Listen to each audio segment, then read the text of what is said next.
I didn't know this match was happening, man. This looks effing awesome. I think this looks great, man. Yeah, and it's really cool too because well, first I've known Chaz since 2003. Oh, okay. So yeah, so we have some history, and of course, back in 2017 they came in. We had a history.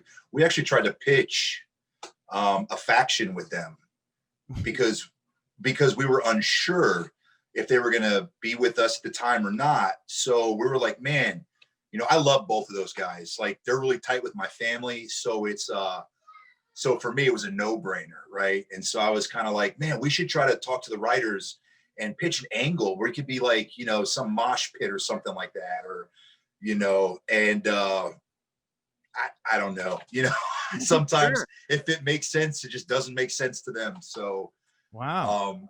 yeah. So anyways, yeah. So it's going to be exciting. Yeah. When I heard that was going to happen, I was stoked, man. I was like, this is going to be awesome. Yeah. So You know? real quick, Yeah. this is great. I'm glad I'm recording. Do you mind we just kind of roll into this? This is already. No, that's cool. Yeah. Yeah. Okay, cool. Well, let me real quick refresh everybody, because I know those that are watching by video, they know who we're talking to right now, but I'll let those in the audio world, of course, know. My guest at this time, veteran of the WWE, where he was an NXT Tag Team Champion, now one half of the tag team known as The Awakening. They're going to take on the current Atomic Revolutionary Wrestling Tag Team Champions, the Headbangers, at ARW's 4th anniversary show on February 19th. It's Konnor, Big Con. Which do you prefer, Big Con or Konnor? You know what? Big Con's kind of cool. I don't know if I have the rights to Konnor, so okay, we'll roll with Big Con. That's totally great. So let's get back to this here, man. Yeah. Your history with the Headbangers. That's really so. Yeah. So you wanted to do like more with it, because they briefly kind of came back to WWE 2016-17, and then nothing materialized there with them. Yeah. And so we were saying earlier, like, with me, I have a bit of a history with Chaz specifically. From back in the day, 2003, I was just, starting. I started back in 2000. So for me, I was a sponge around him, and I would try to learn as much as I could. And we were on shows, regularly down in South Florida. And, you just build like an organic relationship, right? So eventually what ended up happening, of course, I got hired in 2005, and then, I haven't seen him since. And then all of a sudden, 2017, he comes rolling in with Glenn. And I'm like, my God, it writes itself. It's so good. Like, how could you not want to do something with this? So we had pitched an idea to where we built a faction with them, and I told them that, later on, of course, at ARW, actually. Yeah. And I just thought it writes itself. It's cool. And like I said earlier with you, like, like, I'm tight with them and I love those two. So for me, it was like, why wouldn't I want to work with them? So yeah, but nothing came of it. And it's kind of one of those things where if it makes sense, maybe it just doesn't make sense, Sure, I don't know. Like, I'm really interested in that period, though, because they came back and I feel like everybody was like, oh my God, because they hadn't been seen in, a decade or something at that point. And then they were just gone. What was the vibe when you guys were trying to get to do more work with them? Was the intention that they always knew it was a short-term deal, or I don't know what happened there? And so nobody knew. If you recall, there was also the Spirit Squad was there too. Oh yeah. Yeah. And so no one knew what was going on, but it was refreshing. The audience liked it. The fans of the older generation liked it. I loved it because, I have a history with all those guys. So for me, it was great to have them in the locker room, period. Sure. They're one of my favorite tag teams of all time. I mean, really? Dude, I was born in 1985. They were they were rocking and roll. I'm 35 years old. They were rocking and rolling when I was, trying to figure out who I was, right? And they were just, I going back and prepping, because I'll be talking to Glenn and Chaz here for a separate interview, but kind of getting to dig into the history of you and Vic and what those guys did. This is really kind of a cool generational battle as well. I mean, you guys really, they didn't really even have developmental, I think, when they came into WWE. Yeah. No, I don't think it was a big thing for them at that time. It was, you would have to talk to them a little bit more about it. They'll be a little bit more, detailed with it. But you know, I just think it was just territories back in their time. Yeah. You know what I mean? And so anytime you can get like knowledge and people that have done some pretty cool things and been around some pretty big names, you know, you're kind of an idiot if you don't absorb anything off of that, you know, like you should always be a sponge around guys like that. So for me, it was just like, I was ecstatic just to have them around for my own personal selfish reasons, you know. For sure. Yeah. And I mean, you know, yeah, they kind of quickly made a TV. You had a process. You were FCW, you were NXT, you know, there was like steps and so, brother, it was a process. So talk to me. Let's talk a little bit about you here for a second, Big Con. Okay. So like, when did you first get on WWE's radar? When did you first get hooked up and sent down to FCW? So it would have been 2004. I had a meeting in Fort Lauderdale with Johnny Ace. Okay. I went to the arena, we sat down and we talked for a little bit. And you know, it was one of those things that, you know, it was like an interview, but I didn't know, I had no idea, you know, you just go there, you're just excited. You see guys at the time, like Stone Cold walking around, The Rock, you got Booker, you know, you got JBL, you got all these cool people, you know, Randy at the time where he was just like this, you know, young stud just coming out, you know, the woodworks. Right. And it's just like, I don't know what the hell's going on, you know, but I'm just happy to be there. And so he talked with me a little bit and that was kind of that. And then, I had a construction job. I was doing windows and doors at that time during that period. Okay. And, there was a lady that helped me out. Her name was Riptide Angel Orsini. She was a Northeast girl. And anyways, so she texted me that day and she said, "Hey, you might want to call the office. Tommy Dreamer's been trying to get a hold of you." And I go, "What?" And she goes, "Yeah, Tommy Dreamer's been trying to get a hold of you for like the past couple months." And I go, I had no idea. So I immediately called Tommy Dreamer and Tommy picks up and he goes, "Hey, asshole, I've been trying to get in touch with you for a while." He goes, "Do you want a job or not?" Oh, man. I was like, "Yes, of course I do." So, and the rest was history. So 2005, I would have been hired and signed and I would have been coordinated to go to Deep South Wrestling. Okay, gotcha. So you started in Deep South. Okay, wonderful. And so I've heard a lot of stories about pre-NXT developmental Deep South FCW. What was your experience like? Was it fun? Was it mentally taxing? What was that like for you? No, it wasn't taxing at all, really. Not for me, it wasn't, because I just roll with the waves. You know, I don't try to fight the tread. You know, however it goes, I just kind of go with it. And, you know, I don't fight the process, really. I believe in the process, to be honest with you. So for me, it was really cool because, like, you know, growing up as a fan, it's like, you know, you got guys that walk in there like Dr. Death. You know what I mean? Like he would walk in there, Wildfire Tommy Rich, he would just walk in there. Some of these guys that, Brad Armstrong was one of our coaches, you know. Yeah. So you get all this experience and all these people that come in and help out. And, you know, you get Fit Finley and, you know, you get Paul Heyman who comes in there occasionally, you know, at the time. So how could you not love that? Like, you know, as a fan growing up, you know, it was just like, wow, like I have to talk to these guys and I've got to learn as much as possible. You know, so for me, it was great. The process was really good for me. Did it have taxing days? Absolutely, it did. I mean, some days your bodies were beat up. It was 4-hour trainings. Yeah. You know, a body's not made to take that kind of beating, but, you know, eventually you get used to it. It's like a job, man. It's like, you know, you do something that's a little bit different at times and then your body aches or, you know, you're really tired that day, but as time goes on, you just, I don't know, you kind of acclimate yourself to it, you know? So it was good. I mean, honestly, boy, to get back to the question, it was fine for me. Like, okay. Yeah. I hear all kinds of stories, and then of course you floated up. So the Ascension. I was looking into the history of the Ascension. It wasn't always you. There was like. Do you wanna kind of let everybody know, like, 10,000 foot view, how it became you and Vic? What happened here? Well, so originally, so let's pull it back a little bit, okay. and let's go to when it all started. So it all started.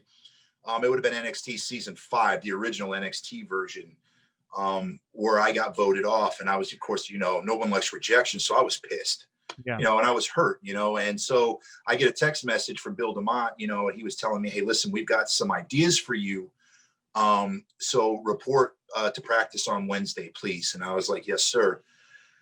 So I showed up, and he goes, so here's the idea of what we're looking to do. And this is what we're thinking. And I'm like, oh, okay, well, what is it? And so then I saw it was Shaw. It was Epico. It was Tom Latimer.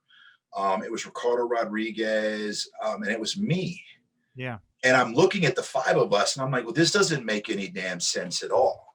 Like, to me, honestly, I'm shooting straight right now. Like, it honestly looked like it's just 5 rejects that no one knows what to do with. It was a hodgepodge. When I was seeing that collection there, I was like, I would have never pegged that. I would have never put that group of people together, Correct. And that was my thought process too. And I was like, this just doesn't make sense. Yeah. And Bill was like, there's a process, just trust it. Dream sees something. And then of course, Ricardo Rodriguez was the one that actually came up with this. And the original idea for this was that it was going to be based off the 5 chakras. And this was the direction he wanted to go with it. And, he tried to explain everything to me because, I think he knew that I was a little upset at that time from the night before. And he was trying to, calm me down and, because your mind's just all over the place at this point. Yeah. So that's how it started. And then one day Ricardo was on the West Coast doing TV, and I texted him early in the morning. I said, hey, today's promo day with Dream. And I said, we need an idea because he's the leader of this thing. Like, we need an idea. I don't know what to do. So he goes, he texted me back. He goes, talk about the Ascension and what it means to you guys. I said, piece of cake. All right. So I sent out the mass text to everybody. And I said, I don't know why I thought this about, like, let's wear black, because I thought, business, let's look sharp.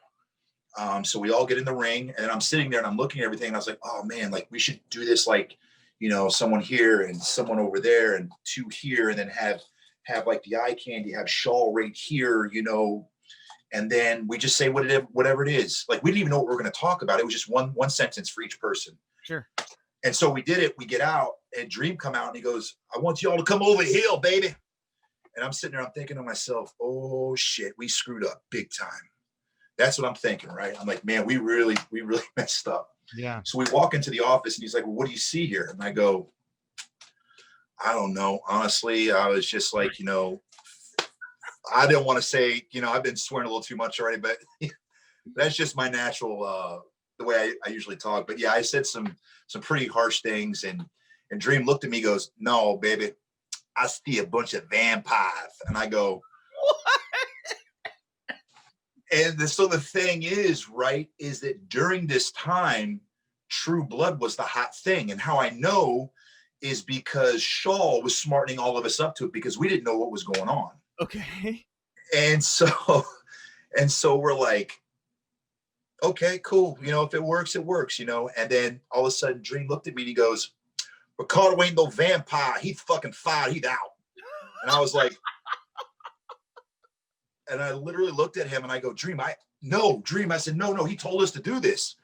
And he's like, no, he ain't no vampire. And I'm like, and he looked at me and goes, do you want me to tell him, or you want to tell him? I go, I ain't telling him. I was like, you're crazy. I'm not telling him. So basically that's kind of how the Ascension became, that goth / vampire-esque look. And then as time went on, it kind of evolved into a little bit more unique, because then so Shaw ended up kind of going her own way at that time, and Epico ended up going up to the main roster at that point to be with Primo. Okay. And then and so I broke my back that year, so I was out for almost 9 months. So it was just Tom Latimer, Kenneth Cameron at that time, that was holding the fort down. Yeah. And so they gave him like this whole gargoyle look and everything like that. But eventually, as time went on, when I came back, we did our little faction. It was a rough night, I guess, for him. And then, he ended up getting his walking papers. And then, Hunter pulled me aside and said, hey, we were thinking about Victor because Victor looks like he could be part of what that is, that brand. And I said, I agree. And so we brought Victor in, and then it just kind of evolved into this grittier heavy metal version. They wanted to give us more edge. That was Hunter's exact words, where we want to give you guys more edge. Okay. And I was like, okay. So they gave us new theme music. They gave us, we just kind of started putting our stuff together from there. And then it came out to be what it was. So it's kind of a cool story because it came to the 5 people when you looked at it, you're like, I don't get it. To Ricardo getting bumped out, to this goth feel, and then all of a sudden that just got pushed to the side, and then you turn into this heavy metal kick-ass, tag team. Sure. Man, wow. That classic Dusty Rhodes, now you're a vampire. Story told us 1,000 times. He ain't no vampire. Oh, wait. So one thing I always kind of wanted to ask you, or Vic, is like, you go to NXT and you talk about how Triple H like took you guys, made you edgier. You guys were fantastic at NXT, right? Everybody loved you guys at NXT. But Triple H really loves symbolism, I've noticed. And your guys' gimmick became just like a crazy amount of symbolism. Can you talk about like how engaged Triple H was? He engaged with like all the crazy symbolism in what you guys were doing, or was this something more that you and Vic brought to it? So you would be talking about when we went up to the main roster? Well, I mean, I guess just like always in general with the eye stuff and like, yeah, just like different. Well, so so if you go back and you watch originally with what the Ascension was with the 5 of us at one point, I always had the Eye of Ra on my tights because it's a symbol of power. Sure. And some people blew it out of proportion, like, oh, you love Satan and all this stuff. And I'm like, no, dude, it's not like that. That's what I'm saying is like I always noticed there was just, I didn't know, like Hunter uses a lot of symbolism. I feel like you guys always played with symbolism too. So it's just something I wanted to ask about, Yeah, no, I just always loved, I've always loved Egyptian mythology. And I love pyramids. And it's just something about, Egypt in general that I've always been, drawn to.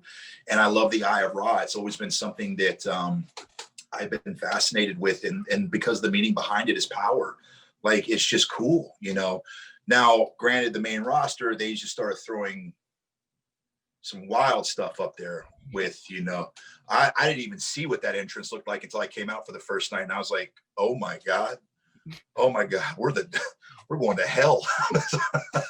Was that Vince? Like, because I'm trying to watch because it's like it goes from Dusty to Triple H, and now Vince gets a hold of this gimmick. How differently, does this change now that you're at his court? Yeah, I mean, it's, you can always read on, dirt sheets and you can, it's not hard to try to figure things out that, up for the main part, a lot of things can change when you go up to the main roster, and a lot of it, you've got no say in it, for a majority. I remember, specifically with Neville, and I like to use Neville too, because Neville's an amazing athlete. He's an amazing wrestler. And I specifically remember that little period, and you can always, if you interview Vic, you can always talk to him about this too. But it was one of those things where it was like a weird transitional period where they were just trying to throw gimmicks on people, I think. Okay. And I think for a majority, I just think it was unnecessary. But, when you think about, but then you think about the business aspect of it. If you're looking at action figures, what are you going to buy? When you got guys with pads and paint and all, like, to a kid, that looks cool to them. So then you think about the revenue aspect of it. So, but yeah, they're, I don't know. It's been a while since I've been there, but now there was, when we were there was like this disconnect with NXT and WWE at the time. And to this day, we don't know. We know creative came up with this process, but we don't know who the hell creative was. Okay. So it's, you just kind of roll with the punches for the most part, because if you don't want to, guess what? There's going to be 2 other guys that are going to do it. Did Vince ever talk to you guys about what he saw the Ascension to be? Like, did he ever kind of show you what his vision of what you guys are supposed to be was? Basically the idea was just a throwback. That was his feeling. You know, he wanted the throwback. He wanted us insulting, you know, the veterans. And so he came up with did he write those lines that I think it was Vic made on the first promo that everybody got really upset about? Or no, that was my lines. Oh, that was, that was the whole shot. That was the shot at that would have been the shot at Hawk. That was what? Oh, that's right. Okay, sorry. Yeah. I didn't go back. So I tried to have that changed. Okay. You know, and I don't know if they even. Part of me wishes I could go back in time, and I wish I could have knocked on that door, but instead I let the writers do it. You know, you're walking on eggshells. You're not really sure what to do, what to say. You're still there trying to prove yourself. And, you know, I remember reading that, and I looked at Vic and I go, dude, I'm not comfortable with saying this. Like, first off, I don't feel this way because I've always loved the Road Warriors growing up. I always loved, you know, Demolition. I've always loved the Powers of Pain. I mean, hell, I know, you know, Warlord personally, you know, so yeah, it was just, I told our writer came in for that day and I said, hey, listen, man, I said, you know, can you see if you can change this? Cause I'm not really comfortable with talking about someone that passed. And they said, okay. And they walked out, and 10 minutes later they came back and said, he doesn't want to change it. So now the question is, did they really? Because the thing is a majority of writers don't have the balls to really talk to that man. So then part of me wishes I would have gone back and knocked on that door, because I've knocked on that door a few times, you know. So, but yeah, so that's the lowdown of that. Like that was a tough day for me, and to this day, like I was so grateful. I know Vic and I were so grateful to see Animal before his passing, rest his soul, and we were able to talk to him. And he knew, he got it. He understood. Like he knew that we didn't want to do that. And it's a very humbling experience when you have to sit there. You know, Paul Ellering was the first one I talked to personally, face to face about it. Mick Foley, I had to talk to about it as well, you know, and, you know, I had to explain the story a little bit to Mick Foley. You know, I personally went to a show that my wife was on, and I saw Barb and Warlord, and I talked to them personally and explained everything. And so it's just, and then we got to see Demolition not too long ago, and we got to talk to them real briefly, unfortunately. But, you know, to go and have to talk to another grown man and apologize for something that you didn't really have the power to fix, even when you tried, kind of sucks, man. Yeah, having done, I was a manager on the Indies. I don't want to say the story because I don't want to like cause a ripping, but I was put in a very similar situation where I was put on the spot to say something that I didn't want to, and I didn't do it, and then they beat the piss out of me at the next show. Well, you know, assholes for doing that, number one. Yeah. Number two, you did the right thing because you followed your heart and what you really felt. So kudos to you. I'll tell you the story off the air. It's actually a very compelling story, but I don't want to bring it up here. So anyway, you got it. And this isn't about me anyway. It's about you. So anyway, well, that sucks, man. And then you guys were kind of adrift. And the only thing that really kind of, I feel like, picked up some steam before you guys wrapped up with the company was, man, that stuff you guys did with Breezango was awesome. It was so fun. Oh, thank you. You guys. Yeah, you can tell we're having fun, right? Yeah, dude. Like that was the thing. Yeah. It's like it was cool to see you guys kind of just shake everything off that you'd been through, and just we're just trying stuff. You know, what was it like for you guys to get to do that with those guys? It was refreshing, very refreshing. It kind of goes back to what we talked about earlier. One, when you build a relationship with people, and people you specifically love to work with, like it makes it that much better, you know. And you know, so Johnny Curtis, Breezango, and you know, those guys, like, you know, we grew up in the developmental system with them. Yeah. And Dango, like Fandango is Johnny Curtis. You know, me and Mike Knox took him off the streets basically, and we moved him into our house back in Deep South. That's how long he's been around. Man. You know, so we were big supporters of him. So you build this camaraderie, and when you get the opportunity to work together, like it just makes it so much better, right? And so we were having a lot of fun. The writers were having a lot of fun. And it's funny because, you know, the night that we did one of the promos and we were reading it and we're like, man, this doesn't make any sense. This is really bad. This is so bad. And then I remember Dango looked at me, he goes, well, boys, this is the one that's going to sink the ship.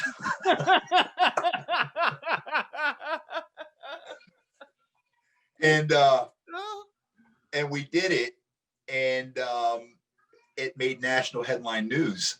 Huh. And it was the one that we did where I was pouring syrup on the log, and it was just really weird. He started pouring Breezy started pouring I think it was like something out of the coffee, like mud or something, or syrup. This is all like, it's all a fever dream, but yes, I recall. Yes. Yeah. So anyway, so that ended up making I think it was like the Inquirer or something like that. And once it started, like, it really created a lot of attention. Like, I couldn't believe it. Like, Breezy was explaining to all of us, like, this is really good.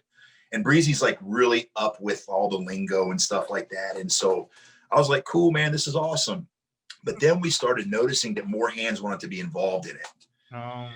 And that's when things started getting a little awkward.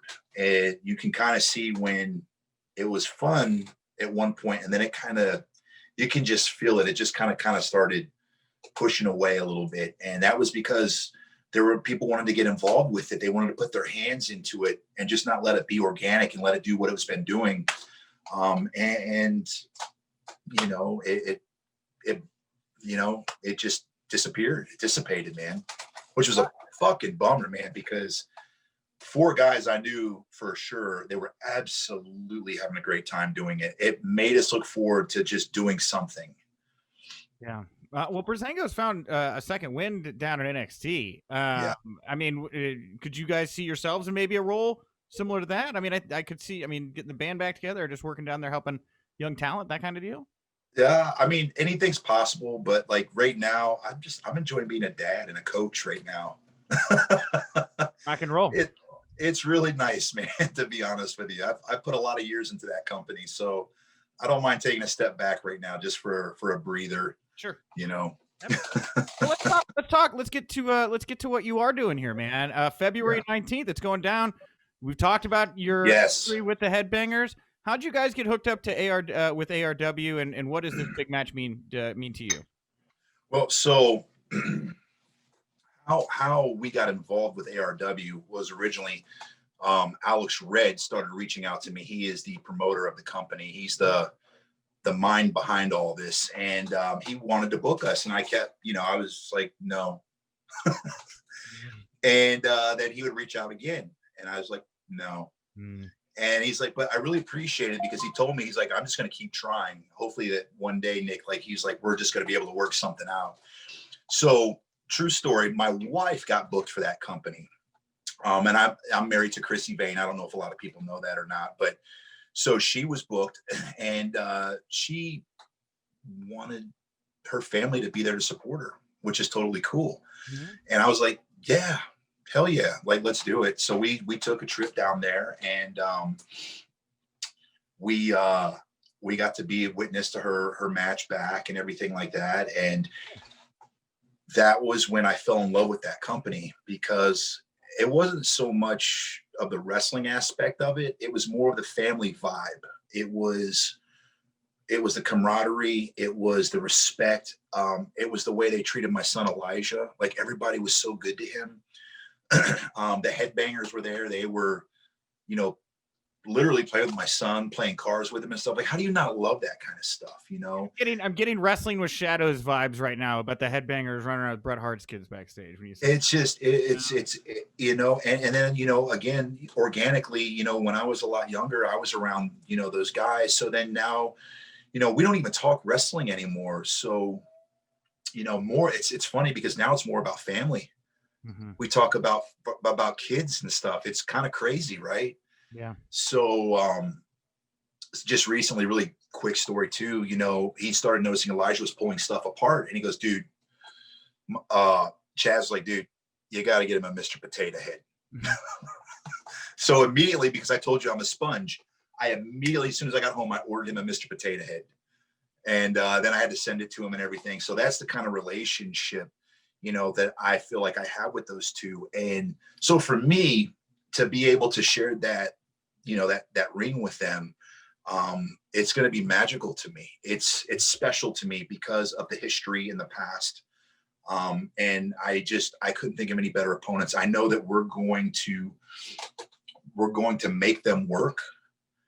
You know, we're going to pull the best out of them. I know we are, and I know that they're going to do the same to us. And so for me, it's just something that, you know, you're just grateful for, you know, 17 years later, you know what I mean? Man. So it's cool. It's awesome. I'm excited. I know Vic's excited. He's like ready to go. And so this is a first time matchup between the two teams then, yes? For me, yeah, for the teams, yeah. Okay. I've actually wrestled Chaz personally before back in the day. Okay, but tag team wise, but for the tag team purposes, yeah, this is the first time we're getting together in the ring. So this is exciting. That's awesome, man. It's going to be the battle of the biggest freaking headbanging mosh pitting 4 guys. Who's going to win? You know. Wow, that's awesome. So wait, so yeah, you and Vic, you made it official. You guys are back as a team. I think last year, last year, you guys hit. So I know it's a weird time right now with the pandemic. It is. You're taking time to be a dad now. It sounds like, but yeah. Do you guys have goals? Is there anything, you know? We'll kind of wrap it up, talking about where you see yourself heading going forward in the business. Yeah, so we've been in contact with a couple of companies. It obviously with the whole, you know, COVID thing, everything's real iffy right now, just because of, you know, the testing and things like that. And you want to make sure that when you bring talent in, that, you know, you don't want them to, they don't know us personally. So it's like, you know, we want to bring them in, but, you know, things are kind of weird right now. So we're just going to wait till things, you know, slow down a little bit. But there are 2 specific companies, and, you know, Vic and I have also talked about heading out to Japan as well. We'd love to get out there. But, you know, right now, like for me, it's just been about, you know, the wrestling school that me and Jay Lethal and David Mercury are doing. You know, we've got over 40 plus students that are just hungry. They're ready to learn. So that's just been my big thing right now, is the school and my family. What's the name of the school, by the way? It's Tampa Bay Pro Wrestling. Okay, cool. So yeah, they can definitely check that out. You know, only thing we ask is bring a good attitude and want them to learn, you know. Rock and roll. All right. Well, Big Con, I took you a little over time. I'm sorry. I didn't realize that we had just started flowing as we did. It's all good. But this is a lot of fun, man. I'm really looking forward to it. February 19th, the Awakening versus the Headbangers. Is there anything you want to plug, promote, put over here before we wrap up the interview today? Yeah, absolutely. So they can go, you know, the 4-year anniversary show, All Out War. They can go, there's still tickets available. I think they're pretty limited at this point, but they can go to big_con1. Look for the verification. I've actually got it plugged into my bio, so you can always click on the link right there to purchase tickets if you're there. Also, I've got to give a big shout out to Lucha Libre Chronicles. On January 30th, we'll be flying out to wrestle Chris Masters, Epico, and Primo. And it'll be us with Cinta de Oro, who we all know as Sin Cara from WWE. So yeah, those are the big things right there. So we're excited about to finally get our feet back on the ground and running again.